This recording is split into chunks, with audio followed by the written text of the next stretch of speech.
à toutes et bonjour à tous, bienvenue dans la Minute Techno Alimentaire. Aujourd'hui, nous allons parler des poudres de lait et la question qui est posée, c'est comment sont obtenues les poudres de lait. Alors en fait, pour faire des poudres de lait, on part d'un lait que l'on va préparer, que l'on va concentrer thermiquement, ça c'est la première étape, donc avec une évaporation sous vide qui permet d'éliminer 90% de l'eau, de retirer 90% de l'eau. Et puis on termine par un séchage spray, un séchage par entraînement sur un disperseur buse ou turbine qui permet d'éliminer les 10% d'eau finaux. Donc ces étapes de concentration et de séchage sont faites en continu. En amont de tout ça, on a des étapes de standardisation de la matière première. Donc si on est sur un lait entier, on s'arrange pour avoir à peu près 32-33 grammes par litre de matière grasse pour à peu près 32 grammes de matière protéique. Si on est sur du lait écrémé, c'est plutôt 0,5 de matière grasse et on reste quand même à 32 de matière protéique sur le lait liquide.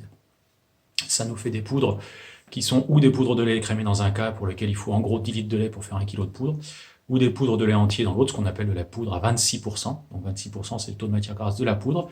Une fois que cette poudre est diluée, ça fait du lait entier, en gros, à 36 grammes par litre. La poudre à 26%, pour l'obtenir, il faut à peu près 8 litres de lait pour faire 1 kg de poudre.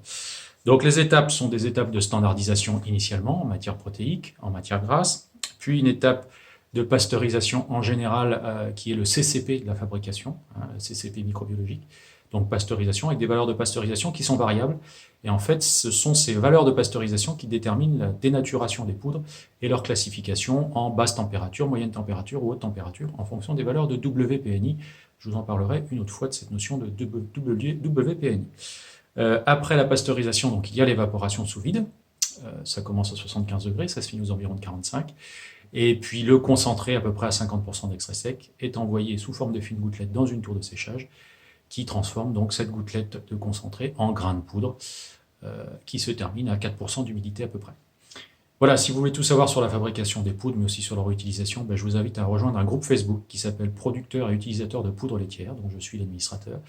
Et puis si vous voulez avoir des données techniques sur ces ingrédients, n'hésitez pas à venir nous voir sur le site de Surgère, à l'Enilia, sur le site internet de l'école, enilia-enspeak.fr, et vous avez notamment des articles sur les poudres de lait, sur la qualité des poudres de lait, dans la rubrique Entreprise Publication.